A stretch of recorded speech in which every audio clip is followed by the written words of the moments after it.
There is nothing more terrifying for a mother than not to know where their child is, especially a young daughter, and has been abducted and possibly sold into slavery. First Lady Michelle Obama is leading the U.S. charge seeking the safe return of the girls, and the U.S. and British governments have responded by sending security experts to Nigeria. U.S. Senator Chuck Schumer is asking the State Department to set up a reward fund for information leading to the recovery of the girls, provide refugee status for non-terrorist individuals that help find the girls, and anyone harming the girls will be put on the terror watch list. It's all just talk. Worst of the worst. Imagine. That's why they sent the pictures of the girls looking happy and almost smiling, Trying to destroy it. all dressed the same. Joining us this afternoon is Aisha Al-Arawiya. She is the founder of Women in Islam, Inc. It's an organization that focuses on human rights and social justice. Thank you so much for being here with us this afternoon. Thank you so much. Getting right to this, and I think this has just outraged most people around the world. But this isn't the first time that this organization As it's has designed targeted schools. to.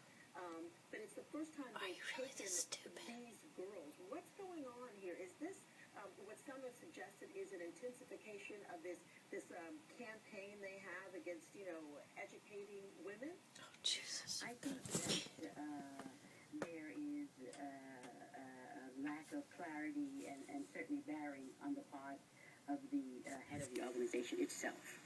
And there's also a historical perspective that needs to somehow work itself into this narrative. But the fact that they are positioning themselves to say that they are doing these abominable actions in the name of a faith tradition is very, very troubling. Doing and it has these implications abominable not only for actions. Muslims People in the can't United freaking States and speak around the anymore. world, but for all of our children who are growing up imbibing this poison.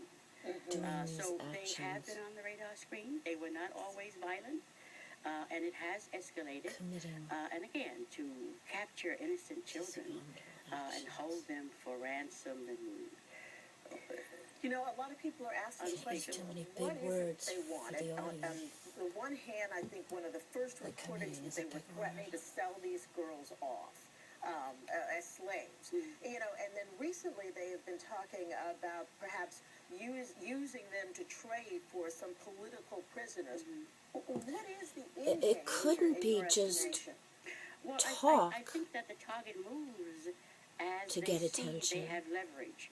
And of course they also know Let's not dare how to use discuss the that, internet and the especially media. from over-dramatized So, pictures the from kind the of Oval Office. response that they get based on the calls that they make publicly, I think fuels their efforts to garner as much publicity as they can to promote themselves.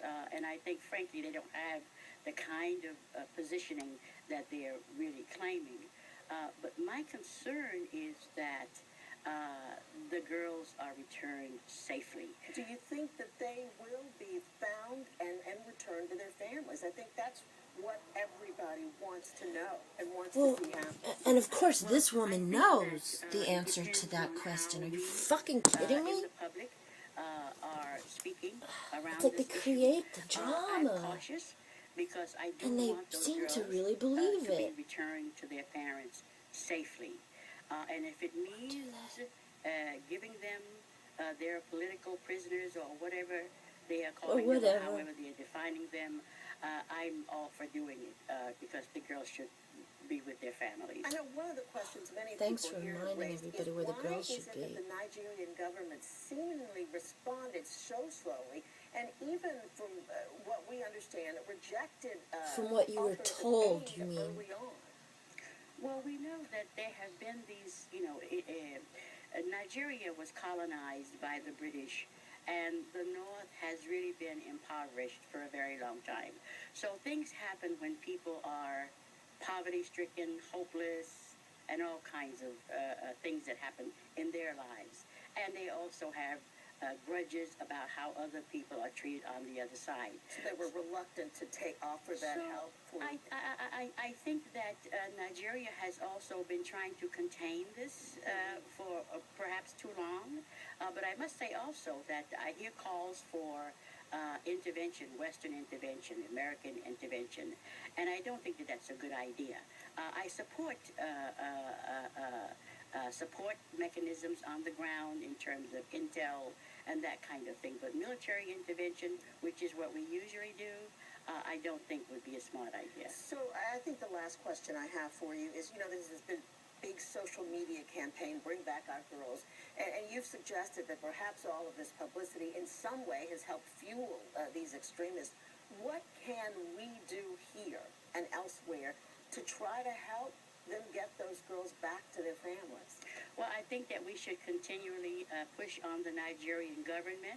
It's their responsibility to protect their citizens, and certainly their young citizens, and to appeal to the captors to release the girls, let them go home, bring them back to their families. You And really if it think they means on the won't? part of the government releasing prisoners, That's why they sent the picture. I also want to mention here that there are boys also who are being victimized in this equation. We have child soldiers that are